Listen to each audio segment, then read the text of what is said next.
ఇవాళ చర్చలో మనతో పాటు రాజకీయ విశ్లేషకులు ఆయాచితం శ్రీధర్ గారు మనతో పాటు జరుగుతున్నారు. శ్రీధర్ గారు నమస్తే. శ్రీధర్ గారు, మనం చూస్తున్నాం నిన్న జరిగిన కీలకమైన పరిణామం స్పీకర్ది కోర్టు ధిక్కారమే అంటూ సుప్రీంకోర్టు స్పష్టం చేసిన అంశం ఇవాళ అన్ని పత్రికల్లో కూడా ప్రధానంగా కనిపిస్తుంది.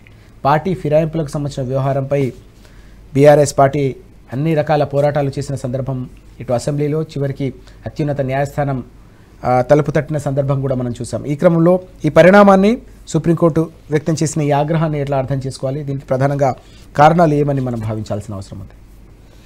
సుప్రీంకోర్టు ఆగ్రహానికి కారణం సుప్రీంకోర్టు విధించిన గడువు ఏదైతే ఉందో అది మొన్న అక్టోబర్కు పూర్తయిపోయింది. ఇవాళ నవంబర్ 18. సహజంగానే ఆగ్రహం వస్తుంది కదా. ఎందుకంటే 10 మంది ఎమ్మెల్యేలు పార్టీ ఫిరాయించాలని చెప్పి తెలంగాణలో కాదు భారతీయ సమాజంలో ఎవరిని అడిగినా చెప్తారు. కానీ రకరకాల పిల్లి మొక్కలు వేసారు ఎమ్మెల్యేలు. మేము పార్టీ ఫిరాయించలేదన్నారు, ఆ ఖండువాలు కాంగ్రెస్ ఖండువాలు కాదన్నారు, దేవతా వస్త్రాలు కప్పుకున్నామన్నారు, ముఖ్యమంత్రిని కలిస్తే తప్పేమిటి అన్నారు. ఒక 2 ఎమ్మెల్యేలు అయితే కడియం శ్రీహరి గారు, నాగేంద్ర గారు ఇప్పటి వరకు స్పీకర్ గారి ముందు హాజరు కాలేదు. నాగేంద్ర గారు అయితే ఆయన కాంగ్రెస్ అభ్యర్థిగా లోక్సభకు పోటీ చేశారు. ఇంత స్పష్టంగా ఫిరాయింపులు కనిపిస్తూ ఉంటాయి.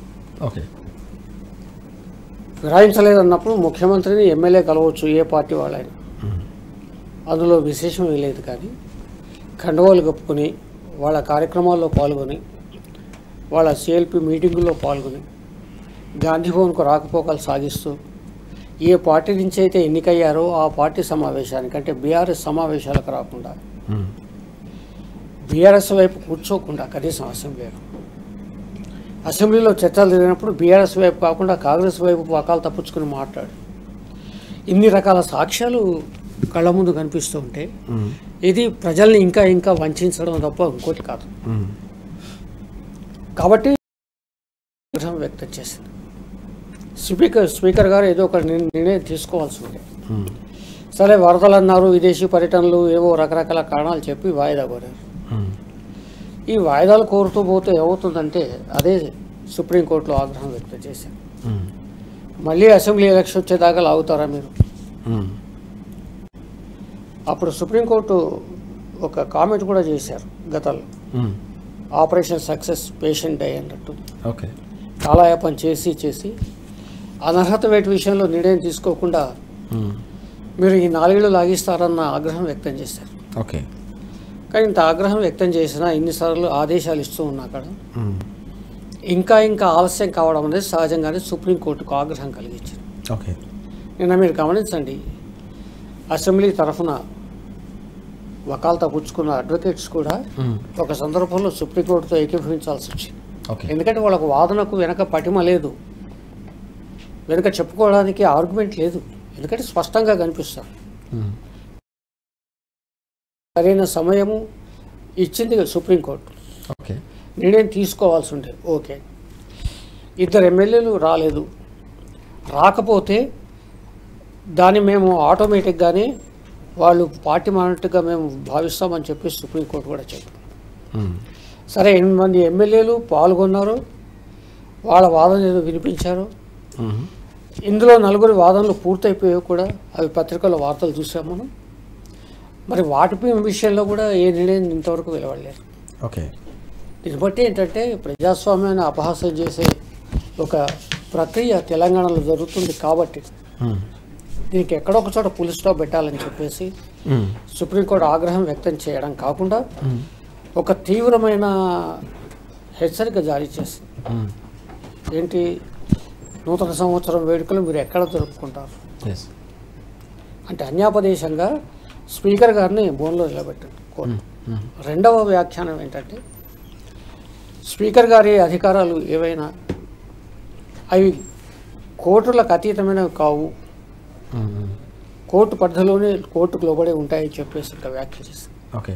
వీటన్నిటి నేపథ్యంలో చూస్తే ఈ 2 ఎమ్మెల్యేల ఇంతవరకు వాళ్ళు హాజరు కాలేదు.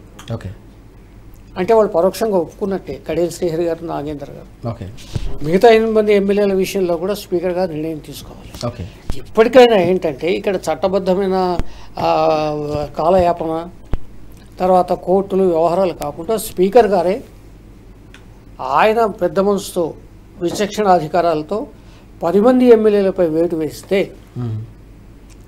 ఇవాళ తెలంగాణ సమాజానికి గొప్ప గౌరవం, ప్రతిష్ట దేశవ్యాప్తంగా లభించే అవకాశం. ఓకే ఎందుకంటే తెలంగాణ ఆయన స్పీకర్ ఒక పార్టీకి గారు, ఇవాళ తెలంగాణ ప్రాతినిధ్యం వహిస్తున్న స్పీకర్ ఆయన. తెలంగాణ ప్రజల గౌరవ ప్రతిపత్తులన్నీ ఆయన వెనుక ఉంటాయి, ఆయన చర్యలతో ముడిపడి ఉంటాయి. ఉన్నప్పుడు ఆ చర్య తీసుకుంటే కనుక సహజంగానే శభాష్ అంటారు తెలంగాణ ప్రజలు, భారతీయులంతా కూడా. అట్లా కాకుండా ఇంకా ఇంకా కాలయాపన చేస్తూ పోతే మాత్రం సరే, ప్రజలు ఒకసారి ఓటు వేసి గెలిపించిన తర్వాత మళ్ళీ ఎన్నికలు వచ్చేంత వరకు ఏం చేయలేకపోవచ్చు, కానీ ప్రజాస్వామ్యం అపహాస్యం అయ్యే అవకాశం ఉంటుంది. మేధావులు ఇదేంటని పెదవిర్చే అవకాశం ఉంటుంది. ఓకే ఆ అవకాశానికి ఆస్కారం ఇవ్వద్దు స్పీకర్ గారు. ఎట్లాగే ఇంకొక నెల టైం ఇచ్చారు, 2 వారాల్లో తేల్చాలన్నారు. కాబట్టి ఇప్పటికైనా ఆ 10 మంది మీద అనర్హత వేటు వేసి, ఓకే ఎందుకంటే వాళ్ళు స్పష్ట సంశయం కానీ అవునా కాదా అనే విచికిత్స కానీ ఏమీ లేదు. ఓకే పార్టీ మారారు కాబట్టి, అది పార్టీ మారినట్టు స్పష్టంగా తెలుస్తుంది కాబట్టి 10 మంది మీద అనర్హత వేటు వేయాలి. మళ్ళీ ఎన్నికలు జరిగిన తర్వాత ప్రజలు ఏ తీర్పు చెప్తారో దాన్ని బట్టి కొనసాగుతూ ఉంటారు. అంతేగాని ఇంకా ఇంకా ఇంకా ఇంకా ఈ పిల్లి మొగ్గలు వేస్తూ పోయి మాత్రం ప్రజలు ఆమోదించరు. ప్రజాస్వామ్యానికి ఇది విఘాతం, శరాఘాతంగా ఉంటుంది, అంతకు సందేహం లేదు. సార్, ప్రజలకు పూర్తిగా ఇదొకటి అందరూ కూడా గమనిస్తూ ఉన్నారు, తెలంగాణ సమాజం అంతా కూడా గమనిస్తుందని చెప్పి శ్రీధర్ గారు చెప్తా ఉన్నారు. చర్చలో మనతో పాటు బీఆర్ఎస్ సీనియర్ నాయకులు సోమ భరత్ గారు కూడా జరుగుతున్నారు. భరత్ గారు నమస్తే. నమస్కారం. భరత్ గారు, మీరు సీనియర్ న్యాయవాదిగా కూడా ఉన్నారు. సుప్రీంకోర్టు ఇచ్చిన కీలకమైన అంశం ఇది. ఇప్పుడు అన్ని పత్రికల్లో కూడా ఈరోజు ప్రధానంగా కనిపిస్తోంది. స్పీకర్ది కోర్టు ధిక్కారమే అని చెప్పి సుప్రీంకోర్టు తీవ్ర ఆగ్రహం వ్యక్తం చేసిన సందర్భం కూడా కనిపిస్తుంది. ఫిరాయింపులపై తేలుస్తారా లేదా, న్యూ ఇయర్ ఎక్కడ జరుపుకుంటారో తేల్చుకోండి అని చెప్పి కూడా స్పష్టం చేసిన అంశం. ఎట్లా చూడాలి ఈ మొత్తం పరిణామాల్ని మనం? ఒక తీవ్రమైన హెచ్చరిక కింద తీసుకోవాల్సిన అవసరం ఉన్నది. రాజ్యాంగ వ్యవస్థలు ఒక వ్యవస్థని ఇంకొక వ్యవస్థ గౌరవించాల్సిన అవసరం ఉన్నది. దేశం యొక్క అత్యున్నత న్యాయస్థానము దాని మీద విచారణ జరిపి ఒక ఇదమితమైన ఒక డెఫినెట్ ఆర్డర్ పాస్ చేసినారు. జూన్ 31 పాస్ చేసిన ఆర్డర్. ఓకే, ఈ ఆర్డర్ 3 నెలలు టైం ఇచ్చారు. అక్టోబర్ 31 లోపల చేయమని చెప్పారు. ఓకే, మీరు ఒకసారి ఆ ఆర్డర్ వచ్చిన తర్వాత ట్రైబ్యునల్ చైర్మన్గా స్పీకర్ గారు తీసుకున్న చర్యల్ని మీరు చూస్తే ఓకే, కోర్టు డెఫినెట్గా అఫెండ్ అయ్యే అవకాశం చాలా స్పష్టంగా కనిపిస్తూ ఉంది. ఓకే, దాదాపు 1 నెల దాకా దాని మీద అసలు ఏ రకమైన చర్యలు లేవు. ఆ తర్వాత నోటీసులు ఇచ్చిన తర్వాత 2 రోజులు మాత్రం టైం ఇచ్చినారు. ఏది? రిప్లై ఫైల్ చేసేదానికి. రిప్లై ఫైల్ చేసేదానికి 2 రోజులు టైం ఇస్తే 2 రోజులలో వాయిదా అడగకుండా 2 రోజులలో రిప్లైస్ అన్ని కూడా ఫైల్ చేసినారు. ఓకే, రిప్లై ఫైల్ చేసిన తర్వాత వాళ్ళు షెడ్యూల్ ఏదో పెట్టినారు. ఆ షెడ్యూల్ నేను కూడా ఒక దాంట్లో నేను కూడా అడ్వకేట్ని. నాకు 1 నిమిషం కూడా డిలే చేయకుండా కంప్లైనెంట్స్ ఎవరైతే ఉన్నారో, ఓకే, ఈ ఫిర్యాదుదారులు ఎవరైతే ఉన్నారో బీఆర్ఎస్ వీళ్ళందరూ ఏ రకమైన డిలే లేకుండా వాళ్ళు చేయాల్సిన పని అంతా కూడా యాజ్ పర్ షెడ్యూల్ చేసినారు. చేసిన తర్వాత స్పీకర్ గారికి విదేశీ యానం పెట్టుకున్నారు. తర్వాత 4 మాత్రమే, అప్పుడు 6 మాత్రమే చేశారు. ఆ తర్వాత మళ్ళీ మిగతా 2 చేశారు. ఇంకా 2 అసలు ముట్టుకోలేదు. ఇంత మటుకు వాళ్ళకి నోటీసులు ఇవ్వలేదు. తర్వాత వాళ్ళ షెడ్యూల్ కూడా పెట్టలేదు. ఓకే, ఇది మీరు చేయాలి అనుకుంటే చేసే అవకాశం ఉండి చేయలేదనేది ఫిర్యాదు కంటెంప్ట్ అప్లికేషన్స్లో. దాంతో ఏమైందంటే కోర్టు ప్రైమా ఫేసియా పరిశీలన చేసిన తర్వాత వాళ్ళకి నిజంగానే ఇది కోర్టు యొక్క ఆర్డర్ని ఏ స్పిరిట్తోనైతే ఇంప్లిమెంట్ చేయాలో ఆ స్పిరిట్తో ఇంప్లిమెంట్ చేయలేదనేది కోర్టు ఒక వ్యాఖ్యలను బట్టి మనకు అర్థం చేసుకోవాల్సిన అవసరం ఉన్నది. అందుకోసమే ఇంకొకటి, ఈ ఆర్డర్ పాస్ చేసేటప్పుడే 3 నెలల లోపల దీన్ని మొత్తం అంతా ముగించాలని పాస్ చేసినప్పుడే చాలా తీవ్రమైన వ్యాఖ్యలు చేశారు. ఓకే, మీరు దాదాపు 1 సంవత్సర కాలం మీరు అసలు ఏమీ చేయకపోవడం అనేది ఘోరమైన విషయం అని. తర్వాత 93-94లో మణిపూర్కు సంబంధించి అప్పుడు ఎమ్మెల్యేల ఫిరాయింపు పైన ఆ అసెంబ్లీ స్పీకర్ ట్రైబ్యునల్ చైర్మన్గా ఆయన ఏదైతే ఇన్యాక్షన్ ఏదైతే ఉందో దాని మీద చాలా తీవ్రంగా సుప్రీంకోర్టు అప్పట్లో 93-94 అప్పట్లో చాలా గట్టిగా మందలించడం జరిగింది. అది గుర్తు చేస్తూ ఆర్డర్ పాస్ చేశారు. దాదాపు 30 సంవత్సరాల క్రితం జరిగిన విషయాన్ని గుర్తు చేస్తూ ఆర్డర్ పాస్ చేసినారు 3 నెలల్లో కంప్లీట్ చేయమని. తర్వాత ఇవాళ ఏదైతే ఇంకా పెండింగ్ పెట్టి ఇంకా చేయి తర్వాత ఒక దాంట్లో దానం నాగేందర్ తర్వాత శ్రీయర్ గారిది ఏదైతే ఉందో అది పూర్తిగా బహిరంగంగా వాళ్ళు మారినారని ఒక లే పర్సన్ కూడా, అంటే ఒక దారిలో పోయే పర్సన్ కూడా చెప్పగలిగిన కేసులో కూడా వాళ్ళు ఇంత మటుకు నోటీసులు ఇవ్వకపోవడం ఇది ఉద్దేశపూర్వకంగా సుప్రీంకోర్టు ఆదేశాలను ఉల్లంఘించడం.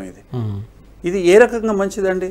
తెలంగాణ ప్రతిష్ట దెబ్బతింటుంది. తర్వాత స్పీకర్ వ్యవస్థకు ఉండే తర్వాత ఆ ట్రైబ్యునల్ చైర్మన్గా స్పీకర్కి ఉండే ఏదైతే ప్రతిష్ట ఏదైతే ఉందో అది దిగజారిపోయే కార్యక్రమం చేస్తూ ఉన్నారు. ఎందుకు చేస్తూ ఉన్నారు? దీనివల్ల ఏం ఉద్దేశం? వీళ్ళ ఉద్దేశం ఏంటంటే ఖచ్చితంగా డిస్క్వాలిఫై అయ్యే వాళ్ళని ఇల్లీగల్గా కంటిన్యూ చేసేదానికి స్పీకర్ వ్యవస్థ ఊతం ఇవ్వడం ఏదైతే ఉందో చాలా దుర్మార్గం అండి.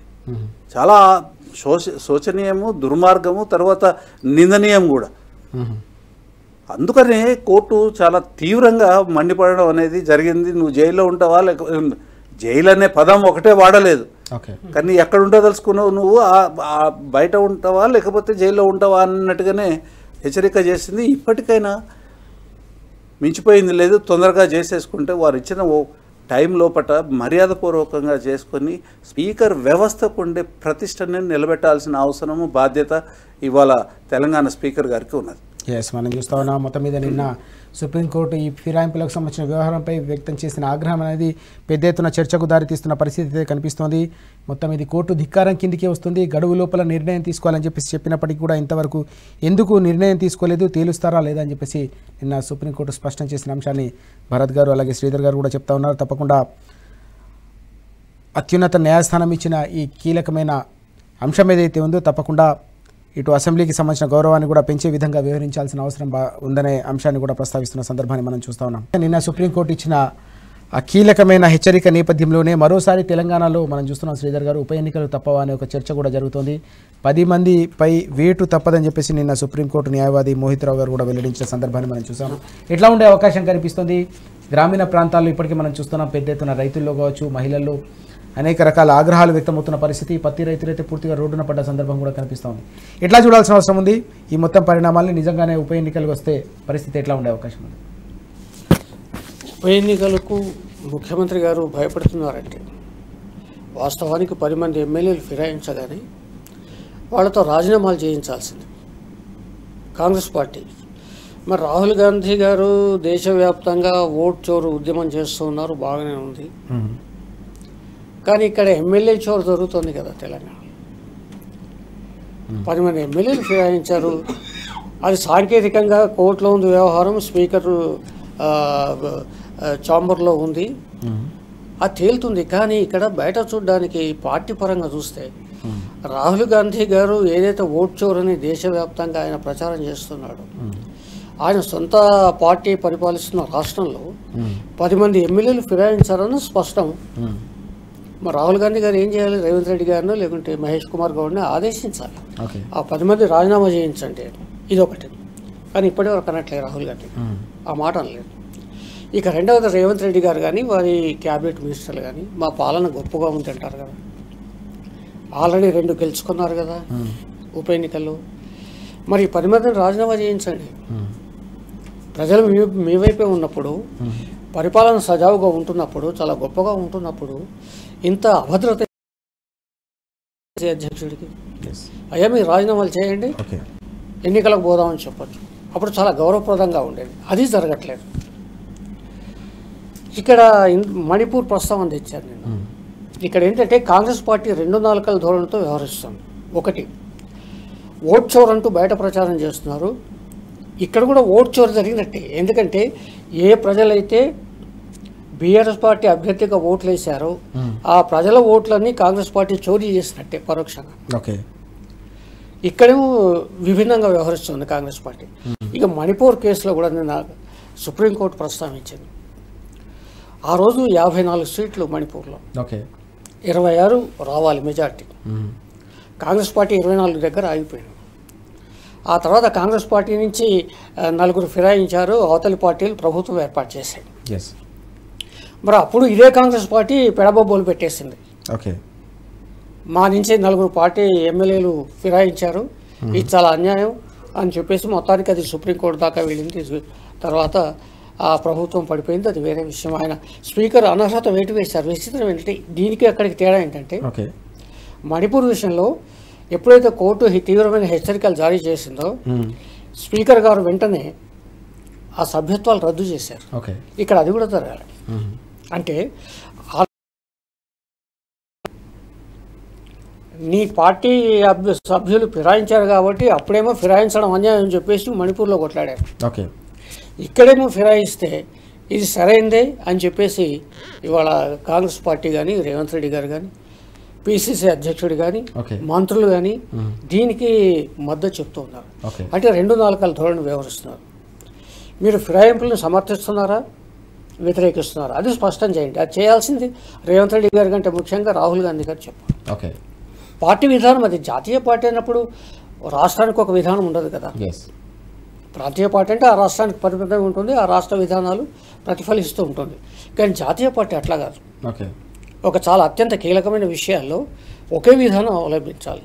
కానీ దానికి భిన్నంగా ఇవాళ 10 మంది ఎమ్మెల్యేలు ఫిరాయించినట్టు ఆ సోనియా గాంధీ గారి దగ్గర నుంచి మొదలుకుంటే మహేష్ కుమార్ గౌడ్ గారి దాకా అందరికీ తెలుసు కూడా, ప్రజలంతా అన్నప్పుడు కూడా మరి ఇంకా ఇంకా ఇంకా నాన్సెన్స్ చాలా దాడం. ఇప్పటికైనా స్పీకర్ గారు, ఇందాకే చెప్పాను నేను, స్పీకర్ గారు అంటే చాలా ఉన్నతమైన పదవి, గౌరవప్రదమైన పదవి.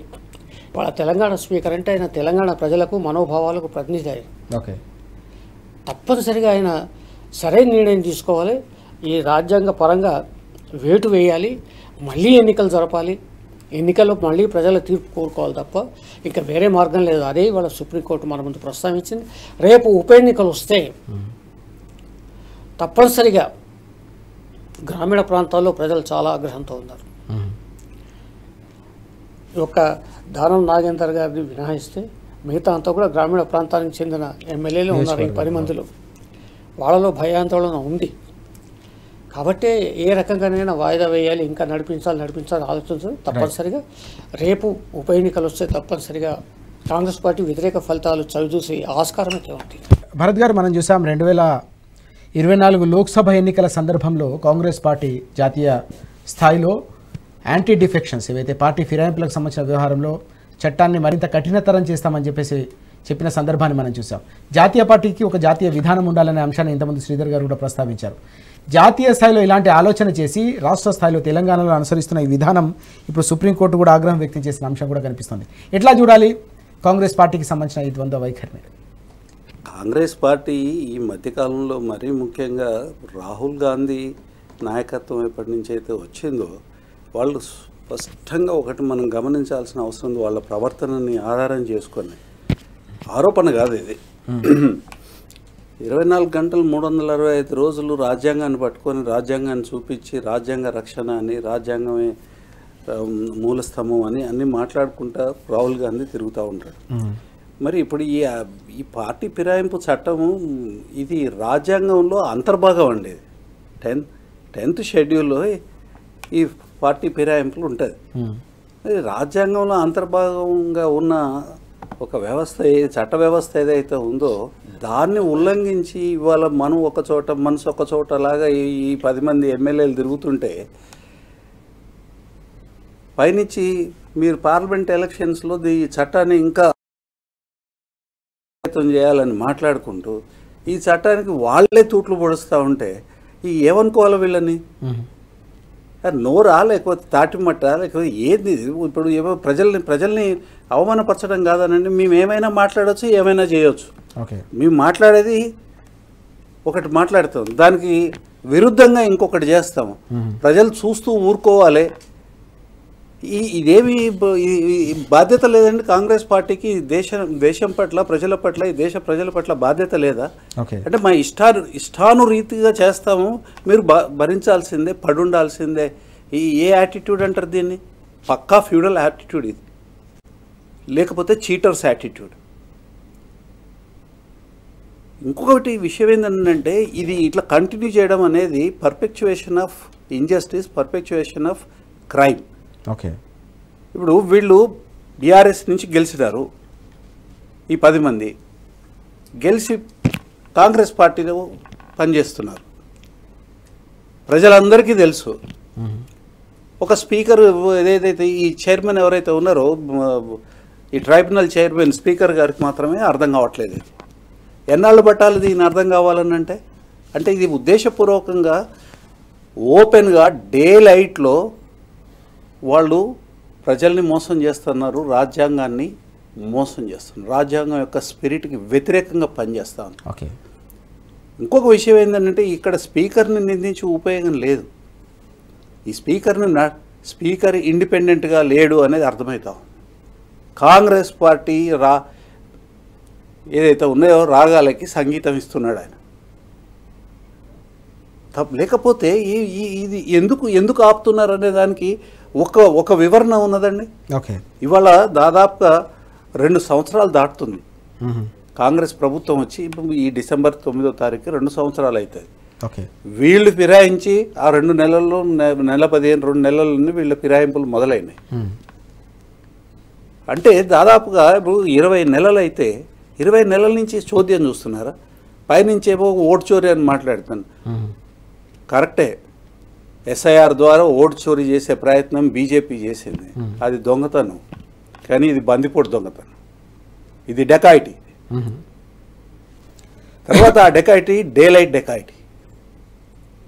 ఎంత అధ్వానం అంటే పెళ్ళి వీళ్ళతో చేసుకుంటా కానీ సంసారం ఇంకొంత చేస్తా అన్నట్టుగా ఈ 10 మంది ఎమ్మెల్యేల కథ. సిగ్గెగ్గుండొద్దండి. మేము బీఆర్ఎస్ పార్టీలో ఉండమని చెప్పుకునేదానికి వాళ్ళకి సిగ్గు లేదు, ఈ స్పీకర్ వ్యవస్థకి అసలు పట్టింపు లేదు.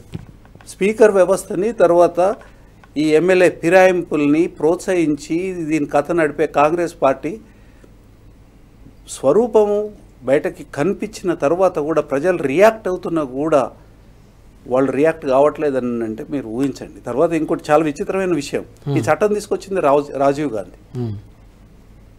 ఈ చట్టం తీసుకొచ్చింది రాజీవ్ గాంధీ.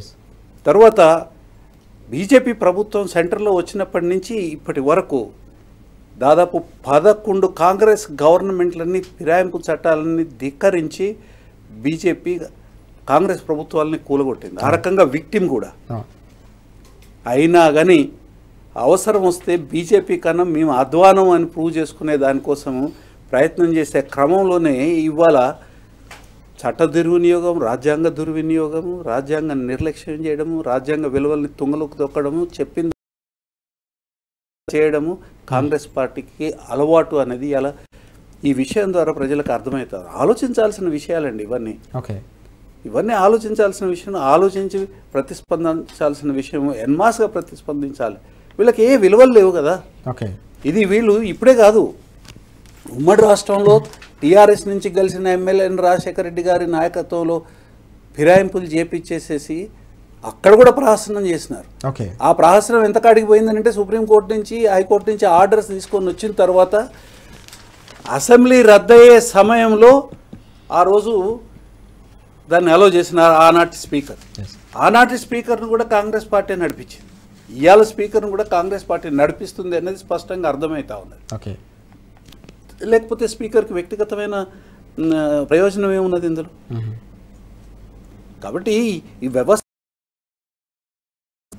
మనం బతుకుతాం, ప్రజలు బతుకుతారు, దేశం బతుకుతుంది. ఈ వ్యవస్థల్ని ఈ రకంగా దుర్వినియోగం చేసి నిర్వీర్యం చేస్తే అది సుప్రీంకోర్టు ఆదేశాలను పాటించకుండా అదొక రాజ్యాంగ వ్యవస్థ అండి. ఆ రాజ్యాంగ వ్యవస్థను మనం గౌరవించుకోకపోతే అత్యున్నత న్యాయస్థానం గౌరవించాలి కదా. ఓకే, దాన్ని కూడా ఉల్లంఘిస్తామని అంటే ప్రజలను తిరుగుబాటు చేస్తారు, లేకపోతే దేవుడన్నా కాపాడాలి. ఇక వేరే మార్గం ఏం లేదు. ఎస్, మనం చూస్తూ ఉన్నాం. భరత్ గారు చాలా కీలకమైన అంశాలు ప్రస్తావిస్తూ ఉన్నారు.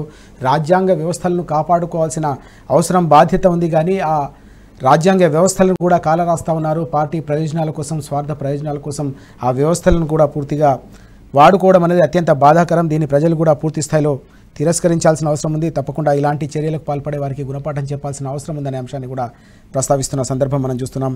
ఇక మరొక కీలకమైన అంశం కూడా కనిపిస్తోంది. పార్టీ కోటాతోనే పంచాయతీ ఎన్నికలు నిర్వహించాలని ఒక కీలకమైన నిర్ణయం రాష్ట్ర ప్రభుత్వం చేస్తున్నట్టుగా నిన్న మనం చూసాం. క్యాబినెట్కు సంబంధించిన నిర్ణయాన్ని కూడా మనం చూస్తూ ఉన్నాం. ఎట్లా చూడాల్సిన అవసరం ఉంది? సాధారణంగా ఎన్నికల సందర్భంలో కామారెడ్డి డిక్లరేషన్లో, బీసీ డిక్లరేషన్లో మనం చూసాం 42% చట్టబద్ధంగా రిజర్వేషన్లు బీసీలకు కల్పించిన తర్వాత మాత్రమే స్థానిక ఎన్నికలకు వెళ్తామని చెప్పేసి ప్రకటించిన పరిస్థితి. ఇప్పుడు పార్టీ కోటాతోనే పూర్తిగా పంచాయతీ ఎన్నికలు కావచ్చు, ఇతర ప్రక్రియను ముందుకు తీసుకెళ్లాలన్న ఆలోచన ప్రభుత్వం చేస్తున్నట్టుగా తెలుస్తూ ఉంది. ఎట్లా చూడాలి? దీని పరిణామాలు ఎట్లా ఉండే అవకాశం ఉంది? శ్రీధర్ గారు, కామారెడ్డి డిక్లరేషన్లో ఏకంగా మేము 42% రిజర్వేషన్ ఇస్తామని ప్రకటించారు. అంతే తప్ప అయ్యా కోర్టులు అడ్డం పడే అవకాశం ఉంటుంది, కేంద్రం అడ్డుపడే అవకాశం ఉంటుంది, కాబట్టి ఆ రెండు వ్యవస్థలు కనుక అనుకూలిస్తేనే మేము 42% రిజర్వేషన్ అమలు చేయగలమని ఒక కండిషన్గా వాగ్దానం చేస్తే బాగుండేది, ప్రజలు అర్థం చేసుకునేవాళ్ళు. కానీ అట్లా కాకుండా ఏకంగా ఇచ్చేస్తున్నామన్నట్టే మాట్లాడారు. ఆ తర్వాత గెలిచారు. గెలిచిన తర్వాత కూడా బీఆర్ఎస్ పార్టీ, ప్రతిపక్షంలో ఉన్న బీఆర్ఎస్ పార్టీ చాలా సందర్భాల్లో హెచ్చరించింది, ఇది నిలిచే చట్టం కాదు. ఎందుకంటే రాష్ట్రపతి, పార్లమెంటు, కేంద్రం అధీనంలో ఉన్న ఒక నిర్ణయం ఇక్కడ ఒక జీవో ద్వారా చేయడం అనేది సాధ్యం కాదన్న విషయం అది కాంగ్రెస్ పార్టీ పెద్దలకు తెలుసు. ఎందుకంటే వాళ్ళ కాంగ్రెస్ పార్టీలో రేవంత్ రెడ్డి గారు ఇంతకుముందు మంత్రిగా, ముఖ్యమంత్రిగా పనిచేయకపోవచ్చు, కానీ చాలామంది మంత్రులుగా పనిచేశారు కదా, ఉప ముఖ్యమంత్రులుగా పనిచేశారు కదా, సీనియర్ మంత్రులే కదా ఇప్పుడు కాంగ్రెస్ క్యాబినెట్లో ఉన్న వాళ్ళంతా. వాళ్లకు తెలుసు ఇది నిలిచేది కాదు, అయినప్పటికీ ప్రజల్ని మోసం చేశారు.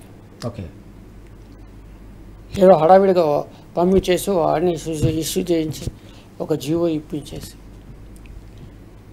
అంటే ఆదరాబాదరాగా ప్రజలను మభ్యపెట్టే ప్రయత్నం చేశారు తప్ప పకడ్బందీగా కేంద్రంపై ఒత్తిడి తెచ్చి 42% తెచ్చుకుని ఇవాళ 4 గడుచుకున్నారు, ఇవాళ లెంపలేసుకుంటున్నారు. నిన్న క్యాబినెట్లో అదే కదా చర్చకు వచ్చింది. కేంద్రం సహకరించలేదు కాబట్టి, బీజేపీ సహకరించలేదు కాబట్టి ఒక నేపం వేశారు. మరి వాళ్ళ బీజేపీ సమాధానం చెప్పాలి. నిన్న క్యాబినెట్లో ఆ వ్యాఖ్యానం వచ్చిన తర్వాత మరి వాళ్ళ పొద్దున్న లేవగానే కిషన్ రెడ్డి గారితో, బండి సంజయ్ గారితో స్టేట్మెంట్ ఉండాల్సింది. వీళ్ళిద్దరు దోబూచులాట, మధ్యలో బీసీలు అన్యాయం అయిపోతున్నారు. ఇవాళ ఏది కిషన్ రెడ్డి గారి స్టేట్మెంట్, ఏది రామచంద్రరావు గారి స్టేట్మెంట్, ఏదైతే కాంగ్రెస్ ఆరోపించిందో మరి ఆరోపణకు సమాధానం చెప్పాలి కదా, వాళ్ళు చెప్పట్లేదు, మౌనంగా ఉన్నారు. ఇక్కడేమో కాంగ్రెస్ కేంద్రం మీద వదిలేసి చేతులు దులుపుకుంటాం. కానీ ఒకప్పుడు ఇదే కాంగ్రెస్ కేంద్రం లేదు, ఏమీ లేదు, మేమే ఇచ్చేస్తాం, మా జేబులో ఉందన్నట్టు మాట్లాడి కామారెడ్డి డిక్లరేషన్ చెప్పారు, బీసీలు మోసగించారు. బీసీలంతా ఐక్యమై పోరాటాలు చేశారు. తీరా ఇవాళకి వచ్చేసరికి కేవలం సర్పంచ్ ఎన్నికలు మాత్రం జరుపుతాం, పార్టీ గుర్తుల మీద జరిగే స్థానిక సంస్థల ఎన్నికలు ఇవ్వతుంటే అవి తర్వాత చూస్తామని చెప్పి. ఎందుకంటే ఇప్పుడు 3,000 కోట్లు ఆగే పరిస్థితి వచ్చింది. 15వ ఆర్థిక కమిషన్ కాలపరిమితి అయ్యేలోపు సర్పంచ్లు అక్కడ ఉండాలి, లేకుంటే వాడు రూపాయి ఇవ్వడు. కాబట్టి ఇప్పుడు పీకల దాకా వచ్చింది కాబట్టి ఇప్పుడు సర్పంచ్ ఎన్నికలు చేస్తాం, పార్టీ పరంగా ఇస్తూ ఉంటారు. కానీ బీసీ సంఘాలు మొదటి నుంచి కోరుతుంది ఒకటే, పౌర సమాజం కోరుతుంది ఒకటే, ఈ పార్టీ పరంగా ఇచ్చుడు ఈ తాయిలాలు వద్దయ్యా బాబు, మాకు చట్టపరమైన హక్కు కావాలి. అన్ని స్థాయిల్లో ప్రతినిధులుగా ఉండాల్సిన వాళ్ళల్లో 42 మంది బీసీలు ఉండాలి, 42% బీసీలు ఉండాలని వాళ్ళు కోరుతున్నారు. కానీ మళ్ళా మొదటికి వచ్చేసి మళ్ళీ మేము పార్టీ పరంగా ఇస్తామంటే మీరు పార్టీ పరంగా 100 ఇవ్వచ్చు, ఇవాళ 100కు 100 ఇవ్వచ్చు, మళ్ళీ రేపు 100కు 10 ఇవ్వచ్చు, చట్టబద్ధత లేదు కదా. అంటే పిసిసి అధ్యక్షుడు, అక్కడ ఢిల్లీలో ఉండే కాంగ్రెస్ అధిష్టానం వాళ్ళ దయాదాక్షిణ్యాలకు లోబడి మాత్రమే అక్కడ ఒక బీసీ అభ్యర్థికి ఆమోదం వస్తుంది తప్ప చట్టపరంగా ఒక బీసీ తలెత్తుకొని ఎస్ ఇది నా హక్కు, నేను పోటీలోకి దిగుతున్నా అనే పరిస్థితి లేదు కదా. అంటే కాంగ్రెస్ నిలువున బీసీలను మోసగించింది, సందేహం లేదు. ఓకే. ఇప్పటికైనా మేము గతంలో ఈ తప్పు చేశాము. కామారెడ్డి డిక్లరేషన్లో మేము ఇలా ప్రకటించడం ద్వారా కొంత బీసీలను మభ్యపెట్టే మాట వాస్తవమే. మమ్మల్ని క్షమించండి అని తెలంగాణ కాంగ్రెస్ పార్టీ పైనుంచి కింద దాకా అందరూ లెంపలేసుకోవాలి తప్ప ఇంకా బుకాయించే ప్రయత్నం చేయొద్దు. అలాగే మరి బీజేపీ నేతలు కూడా 2 కేంద్ర మంత్రులు ఉన్నారు, మిగతా 6 ఎంపీలు ఉన్నారు. వాళ్ళు కేంద్రం మీద ఒత్తిడి తెచ్చి ఏం చేస్తారో వాళ్ళు కూడా చెప్పాలి. ఈ 2 ముద్దాయిలు వాళ్ళ బోన్లో ఉన్నారు బీసీ కోర్టులో. ఆ బీసీలు వాళ్ళు విధించే శిక్షలు అనుభవించడానికి వీళ్ళిద్దరూ సిద్ధంగా ఉండాలి. 2 కలిసి మోసం చేశారు వాళ్ళ బీసీలు. అంతిమంగా మళ్ళీ మొదటికి వచ్చింది, మళ్ళీ అదే గ్రామ పంచాయతీ ఎన్నికలు జరగబోతున్నాయి. మనం చూస్తున్నాం 2 జాతీయ పార్టీలు, 2 ఢిల్లీ పార్టీలు కూడా బీసీలను నయవంచనకు గురి చేస్తున్నాయని చెప్పేసి శ్రీధర్ గారు ఆగ్రహం వ్యక్తం చేస్తున్న సందర్భాన్ని మనం చూస్తున్నాం. ఎన్నికల సందర్భంలో కాంగ్రెస్ ఇచ్చిన కామారెడ్డి డిక్లరేషన్కు పూర్తి స్థాయిలో తూట్లు పొడిచి ఏకంగా పార్టీ కోటాతోనే పంచాయతీ ఎన్నికలు నిర్వహించాలనే నిర్ణయం ఏదైతే తీసుకుందో దీనిపై బీసీ సంఘాలు కూడా తీవ్ర స్థాయిలో మండిపడుతున్న సందర్భం కూడా మనకు క్షేత్రస్థాయిలో కనిపిస్తోంది.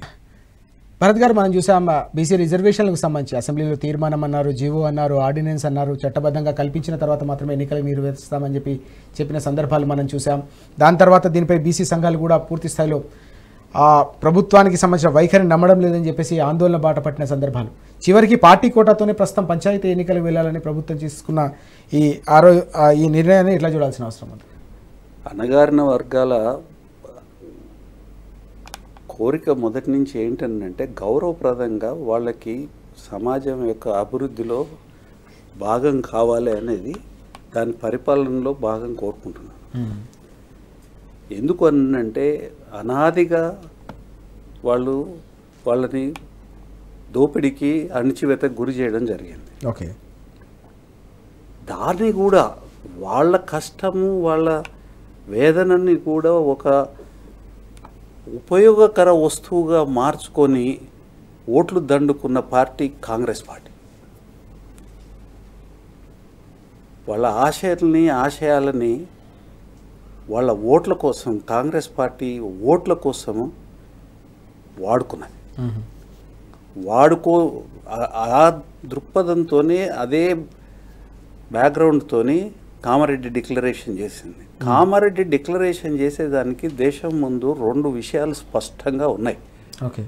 ఒకటేమో తమిళనాడు బీసీలకు సంబంధించిన రిజర్వేషన్, తర్వాత ఇంకొకటేమో ఉమ్మడి ఆంధ్రప్రదేశ్లో ఎన్టీ రామారావు గారు బీసీలకు రిజర్వేషన్ కల్పించి కోర్టుతోని నిరాకరింపబడడం అనేది 2 విషయాలు సుస్పష్టంగా ఉన్నాయి. వీటన్నిటికన్నా ముందు ఏంటంటే బీఆర్ఎస్ గవర్నమెంట్ కేసీఆర్ గారి నాయకత్వంలో చేసిన కృషి ఏదైతే ఉందో పద్ధతి ప్రకారం చేసిన కృషి ఉన్నది. అసెంబ్లీ తీర్మానం చేసేసి కేంద్ర ప్రభుత్వానికి పంపించి కేంద్ర ప్రభుత్వం దగ్గరికి అనేక సందర్భాలలో బీఆర్ఎస్ పార్టీ పోవడమే కాకుండా ముఖ్యమంత్రి గారు వెళ్ళడము, తరువాత అఖిల పక్షాన్ని కూడా తీసుకొని పోవడం జరిగింది. అక్కడి నుంచి మొదలు పెడితే దానికి ఏదైనా ఈ పద్ధతి ఉండేది. అది చేయకుండా దానికి ఒక ఎమోషన్ క్రియేట్ చేసి తర్వాత ఏదో ఒక ఆశలు కల్పించి ఆ తర్వాత ఏదైతే జరిగిందో బీసీ రిజర్వేషన్ పేరు మీద ఒక ప్రహసనం చేస్తున్నారు. ఖచ్చితంగా వాళ్ళకు తెలుసు దీని పరిస్థితి ఎక్కడి నుంచి ఎక్కడికి పోతుంది అనేది తెలుసు, అది ఎక్కడికి పోయిందో అది కూడా తెలుసు. నిజంగానే వీళ్ళు చేయదలుచుకుంటే వీళ్ళు చేయాల్సిన పని ఏందండి? రిజర్వేషన్ బిల్లు పాస్ చేసిన తర్వాత పార్లమెంట్ ఇప్పుడు ప్రెసిడెంట్ దగ్గర పెండింగ్ ఉన్నది. పెండింగ్ ఉన్న బిల్లుని అది ఆమోదం తీసుకొని ఆ తర్వాత 9th షెడ్యూల్లో పెట్టించాలి. 9th షెడ్యూల్లో పెట్టించాలని అంటే మీరు చేయాల్సిన పని ఏంటి? బీజేపీని కలుపుకొని పోవాల్సిందే. 9th షెడ్యూల్లో పెట్టాలి. మీకు దాదాపుగా 200 సభ్యులు ఉన్నారు పార్లమెంట్లో, లోక్సభలో. ఎన్నడూ కూడా ప్రతిపక్షం ఇంత గట్టిగా లేదు భారత ప్రజాస్వామ్యంలో. మరి ఆ ప్రతిపక్షాన్ని లీడ్ చేసేది మీ పార్టీ. తర్వాత రాష్ట్రంలో మీ పార్టీ ఉంది. రాష్ట్రంలో ఉన్న ప్రధాన ప్రతిపక్షం బీఆర్ఎస్ రెడీగా ఉన్నది ఏ దానికైనా సపోర్ట్ చేయడానికి. బీఆర్ఎస్ ప్రపోజ్ చేసిన రిజర్వేషన్ సంఖ్య ఏదైతే ఉందో పర్సంటేజ్ ఎక్కువ ఉన్నది. మీరు 42 చేసినా సరే 42 అయినా సహకరిద్దామని చెప్పేసి 40 సహకరించింది. ఏకగ్రీవంగా నీ బిల్లు ఇక్కడ పాస్ అయింది అసెంబ్లీలో. ఓకే. ప్రెసిడెంట్ దగ్గర పెండింగ్ ఉన్నప్పుడు చేయాల్సింది ఏంది? అఖిలపక్షం తీసుకొని ప్రధానమంత్రి దగ్గరికి పోయి మాకున్న ప్రత్యేకమైన పరిస్థితి ఇది, ఓకే, మేము జనాభా లెక్కలు తీస్తే పర్సంటేజ్ ఇంత ఉన్నది, తర్వాత వాళ్ళ రిప్రజెంటేషన్ ఇంతే ఉన్నది, ఇది చేయాల్సిన బాధ్యత కాన్స్టిట్యూషన్ మనకు అందరి మీద పెట్టింది, మీరు సహకరించండి, మీరు కూడా బీసీ రిజర్వేషన్ గురించి మాట్లాడుతున్నారు కదా, మీరు సహకరించండి. మీరు మహారాష్ట్రకి ఎట్లయితే హెల్ప్ చేస్తున్నారో గతంలో మీ ప్రభుత్వమే తమిళనాడుకి హెల్ప్ చేసింది, మరి ఇప్పుడు కూడా చేయండి ఓకే అని చెప్పి 9th షెడ్యూల్ పెట్టిస్తే ఏం మనకు మంచి జరిగేది కదా. ఆ ప్రయత్నం ఎందుకు చేయలేదు? ఎందుకనంటే ఉద్దేశాలు లేవు. నిజంగా బీసీలకి రిజర్వేషన్ ఇవ్వాలనే ఉద్దేశం లేదు. ఓకే. అందుకనే ఇది ఒక డ్రామా తప్ప కాంగ్రెస్ పార్టీకి చిత్తశుద్ధితోని బీసీలకు చేయాలనే ఉద్దేశం లేదు. ఓకే. ఇది కాకుండా ఇంకొకటి ఎంత హాస్యాస్పదమైన విషయం అండి.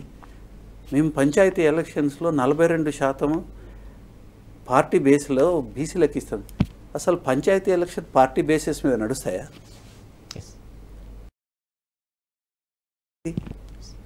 ప్రజల్ని ఎంత చేతనైతే అంత మోసం చెప్పి అనేది మేల్కోకపోతే, విషయాన్ని పరిశీలించి ఖండించకపోతే ప్రజలు ఇట్లాంటి మోసాలని చేస్తారు. ఒక సామెత ఉందండి మనకు తెలంగాణలో, మొత్తం దేశంలోనే ఉందనుకుంటా, పిల్లి గుడ్డిది అయితే ఎలక ఎక్కిరిస్తుందండి. పిల్లికి ఎలకకి మీకు తెలుసు కదా ఏ సారూప్యత ఉన్నదో. ఎలక దొరికితే పిల్లి మింగేస్తుంది. పిల్లి వచ్చిందని అంటే ఎలక ఉరుకుతుంది, అసలు దరిదాపులో కూడా ఉండదు, ప్రాణరక్షణ కోసం భయపడుతుంది. మరి అట్లాంటి ఎలక పిల్లిని ఎప్పుడు ఎక్కిరిస్తుంది? పిల్లి చేతగాంది అయితే. ప్రజలు ఆలోచించకుండా కాంగ్రెస్ పార్టీ ఎంత అపహాస్యం కాకపోతే, మేము 42% పార్టీ బేసిస్లో ఇస్తాము సర్పంచ్ ఎన్నికలలో అని అంటే, సర్పంచ్ ఎన్నికలు పార్టీ బేసిస్ మీద నడుస్తాయా? పార్టీ గుర్తు మీద నడుస్తాయా? అంటే ఎట్లాంటి ఉత్తి మాటలు, ఒక డొల్ల మాటలతో ప్రజల్ని మోసం చేస్తుంది కాంగ్రెస్ పార్టీ బహిరంగంగా. కాబట్టి కాంగ్రెస్ పార్టీ గురించి చెప్పాలంటే ఈ సమయం సరిపోదండి. ఒక రోజంతా చెప్పగలుగుతాం. అన్ని మోసాలు, అన్ని దగాలు. ప్రజలు అర్థం చేసుకోవాలి. ప్రతి విషయంలో కూడా ప్రజలు అర్థం చేసుకోవాల్సిందే. వీళ్ళు ఏది మంచి చేయలేరండి. మోసపు మాటలు, మోసపు చేతలు, చివరికి ప్రజలకి పంగనామాలు పెట్టేది తప్ప కాంగ్రెస్ పార్టీ చేసేది ఏది ఉండదు. మ్యానిపులేషన్స్ మాత్రం చేయగలుగుతారు వాళ్ళు. They are masters of manipulation. Political manipulation కానివ్వండి, అబద్ధాలు చెప్పడం కానివ్వండి. తర్వాత ఇప్పుడు 42% ఇస్తాము అని చెప్పి ఈ ఎలక్షన్లో పార్టిసిపేట్ చేసేసి ఆ 3,000 కోట్లు పంచాయతీలకు రావాల్సి తెప్పించుకుంటారు. ఇంకో మాట కూడా అన్నారు,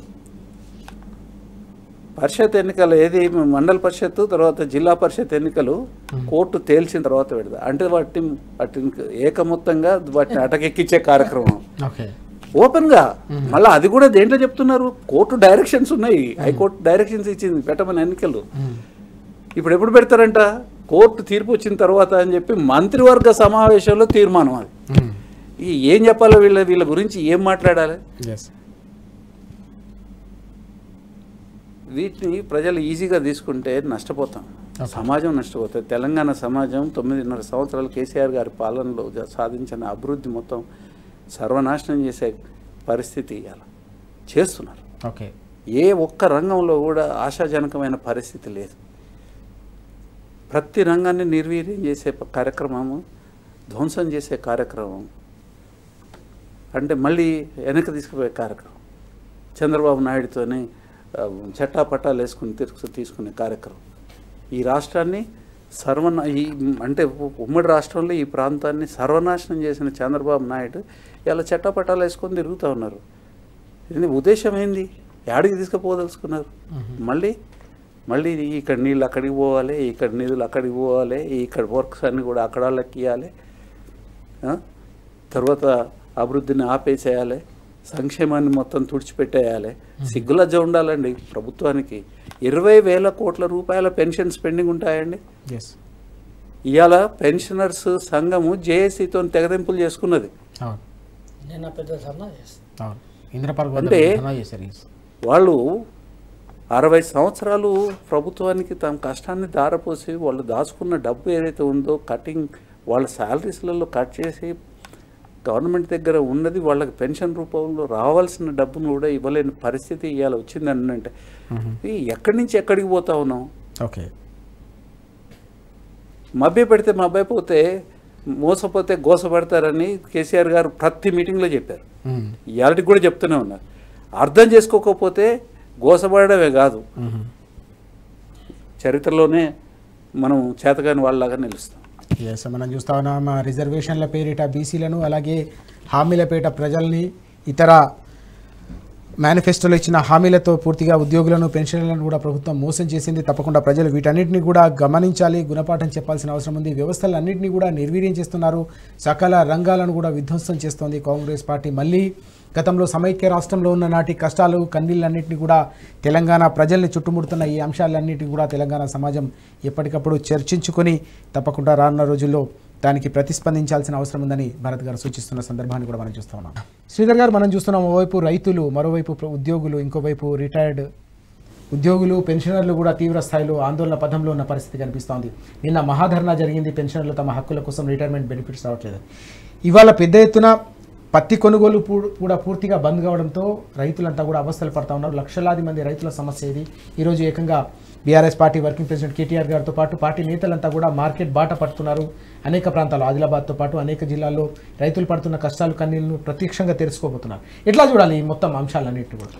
అంటే మీరు చెప్పిన దాన్ని బట్టి వర్తమాన సమాజంలో తెలంగాణలో అన్ని వర్గాలు బాధలకు, కష్టాలకు, నష్టాలకు గురవుతున్నాయి. పెన్షన్స్ ప్రస్తావన తెచ్చారు మీరు.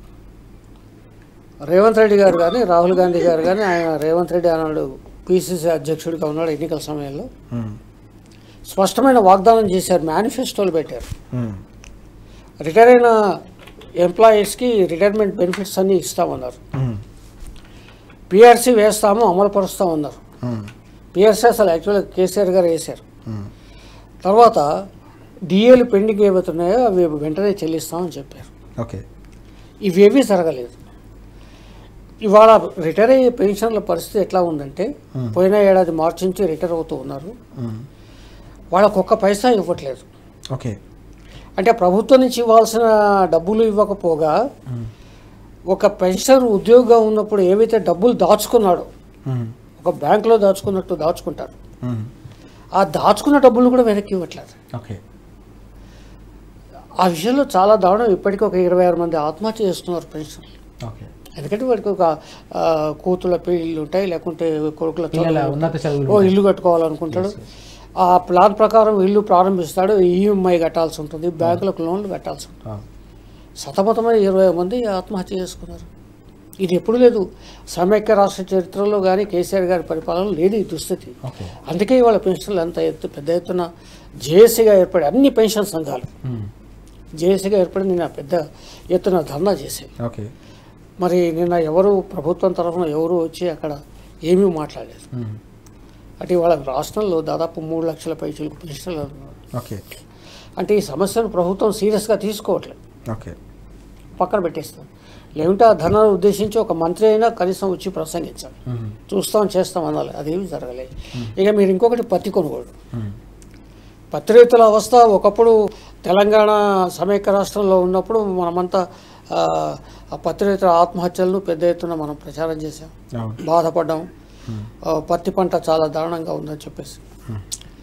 కానీ ఇవాళ అదే పరిస్థితి వచ్చింది. ఒక ఎకరాకి 12 క్వింటాలు కొనాలి, 7 క్వింటాలు కూడా కొంటామంటుంది. అంటే సగానికి సగం కొనడం తగ్గించేసింది. ఆ తగ్గించింది కూడా కొనట్లేదు. కాబట్టి పత్తితో ప్రమాదకరం ఏంటంటే ఆలస్యం అవుతున్న కొద్దీ నాణ్యత తగ్గిపోతూ ఉంటుంది. మళ్ళీ వర్షాలు పెడతా ఉంటుంది, తుఫాన్లు ఎప్పుడైనా రావచ్చు, ఏమైనా జరగచ్చు. మళ్ళీ తడిసిన పత్తిని కొనమంటారు, నాణ్యమైన పత్తి కావాలంటారు. ప్రైవేట్ వాళ్ళకు అమ్ముకుంటేనేమో చాలా తక్కువ రేటుకి అమ్ముకోవాలి. ఈ దుస్థితులు ఇవాళ చాలా సంక్షోభంలో పత్తి రైతులు ఉన్నారు. మరి ఆ పత్తి రైతుల కొనుగోలు కూడా బంద్ అయిపోయినాయి. పత్తి కొనుగోలు ఓకే, ఇది చాలా దారుణం. ఎందుకంటే వ్యవసాయానికి మొదటి ప్రాధాన్యత ఇవ్వాలి ప్రభుత్వం ఏదైనా కానీ. ప్రథమంగా వ్యవసాయానికి ప్రాధాన్యత ఇవ్వాల్సింది ఇవాళ. మొన్నటి వరకు మనం చూసాం ఆ వరి రైతులంతా ఆ కళాల మీద పడుకోవడం, కళాల కుప్పల మీద పడుకోవడం. మొన్నటి వరకు నెల క్రితం వరకు కూడా వర్షాలు వస్తే ఆ ధాన్యం అంతా కొట్టుకుపోవడం, గిట్టుబాటు ధర రాకపోవడం, ఇవన్నీ మనం చూసాం. మళ్ళీ ఇప్పుడు పత్తి రైతుల సమస్య ముందుకు వచ్చింది. ఏదేమైనా కానీ ప్రభుత్వానికి చిమ్ము కొట్టినట్టయితే లేదు ఈ రైతుల వ్యవహారం. ఓకే, అందుకే మీరు గమనించండి, తెలంగాణ రాష్ట్రం ఏర్పడ్డాక దాదాపు 10 ఏళ్ళు ఎక్కడ కూడా రైతుల ఆత్మహత్యలు మనం వార్తలు వినలేదు. మీరు గమనించండి, పత్రికలో రోజు 1-2 వార్తలు వస్తున్నాయి రైతులు. సగటున ఈ 2 ఏళ్లలో రోజు 1 నుంచి 2 రైతులు ఆత్మహత్య చేసుకుంటున్నారు. ఓకే, అంటే రైతు ఆత్మహత్య ఎందుకు చేస్తారు? రైతు చాలా ధైర్యవంతుడు ఓకే, మనందరి మీద.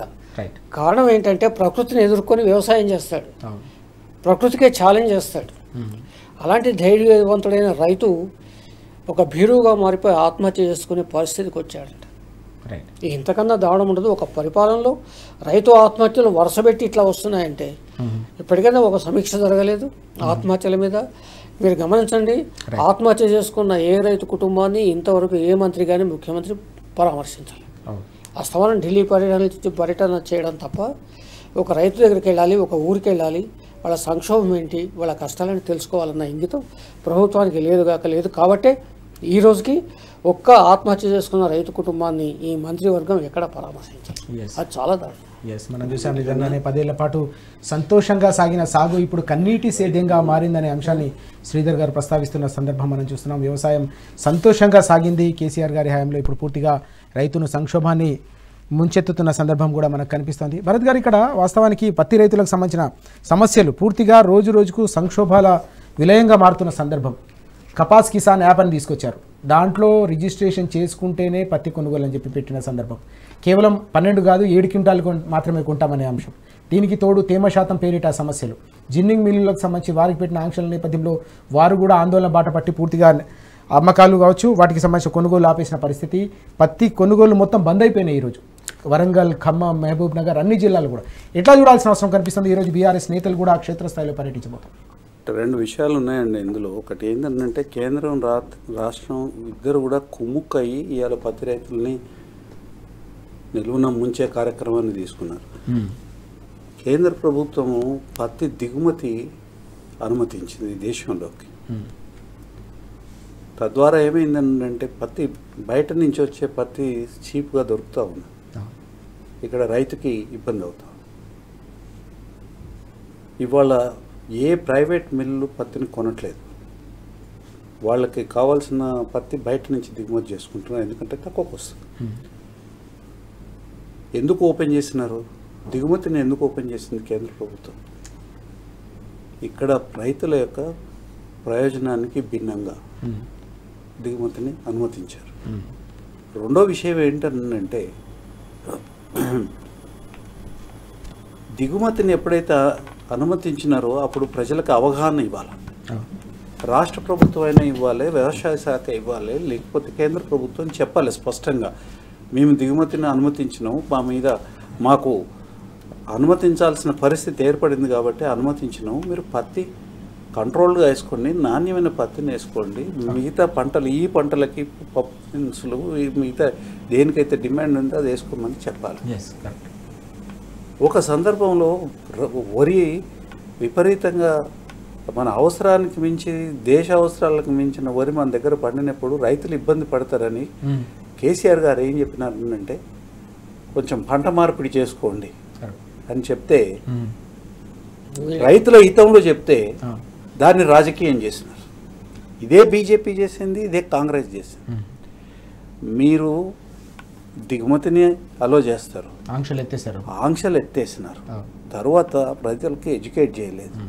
ఇవాళ రైతు పండించింది తీసుకోవాల్సిన సమయం ఏర్పడినప్పుడు అన్ని గుంట చిక్కులు పెడతా ఉన్నారు, మీరు నానా రకాల కండిషన్స్ పెడతా ఉన్నారు. రైతు ఎక్కడికి పోవాలి? ఎవరి బాధ్యత ఇది? కేంద్రంలో ఉన్న బీజేపీ, రాష్ట్రంలో ఉన్న కాంగ్రెస్.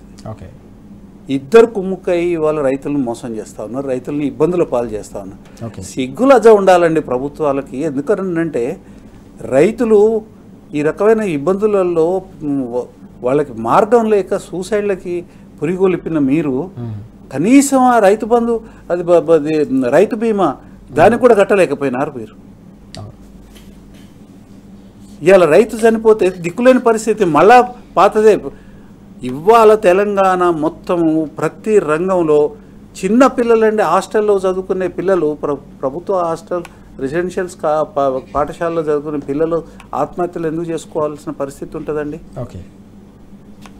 అక్కడ ఆత్మహత్యలు జరుగుతాయి. చేనేత కార్మికులు ఆత్మహత్యలు చేసుకుంటారు, పెన్షనర్లు ఆత్మహత్య చేసుకుంటారు, రైతులు ప్రతిరోజు 2-3 ఆత్మహత్యలు జరుగుతూ ఉన్నాయి. వాళ్ళు ఆత్మహత్యలు చేసుకుంటారు.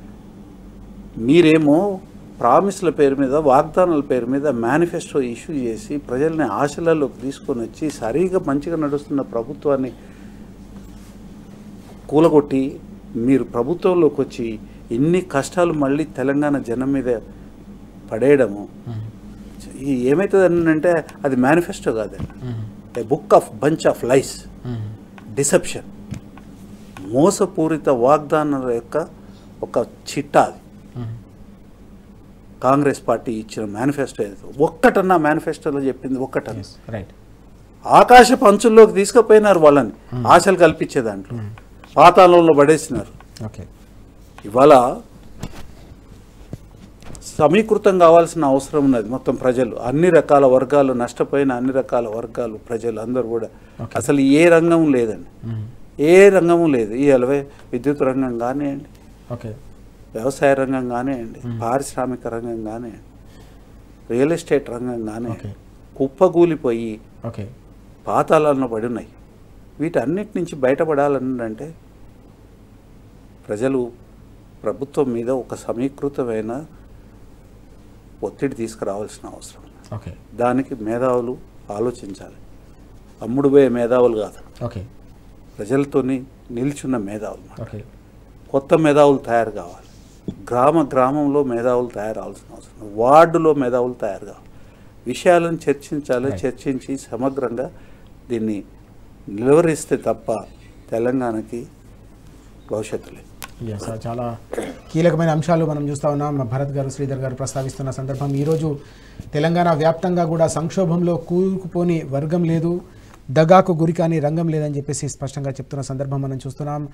పూర్తిగా ప్రతి వర్గాన్ని, ప్రతి రంగాన్ని కూడా మోసం చేసి మేనిఫెస్టో పేరిట ఆశల పల్లెలో ఊరేగించి చివరికి ప్రతి హామీని కూడా తుంగలో తొక్కిన కాంగ్రెస్ సర్కార్కు గుణపాఠం చెప్పాలంటే తప్పకుండా క్షేత్రస్థాయిలో పెద్ద ఎత్తున ప్రతి ఒక్కరు కూడా చర్చ జరగాలి. గ్రామీణ ప్రాంతాల్లో కూడా జరుగుతున్న పరిణామాలు, 10 ఏళ్ల పాటు పరిపాలన ఏ రకంగా ఉంది, 2 ఏళ్లలో ఏ రకంగా ప్రతి వర్గం కూడా విధ్వంసానికి గురవుతోంది, ప్రతి రంగం కూడా ఏ రకంగా సంక్షోభంలో కూరుకుపోతుందో ఒక విస్తృతమైన చర్చ తప్పకుండా కాంగ్రెస్ పాలన కావచ్చు, ఢిల్లీ పార్టీలకు గుణపాఠం చెప్పాల్సిన అవసరం ఉందని భరత్ గారు అలాగే శ్రీధర్ గారు చెప్తున్న సందర్భాన్ని శ్రీధర్ గారు చర్చలు పాల్గొన్నారు.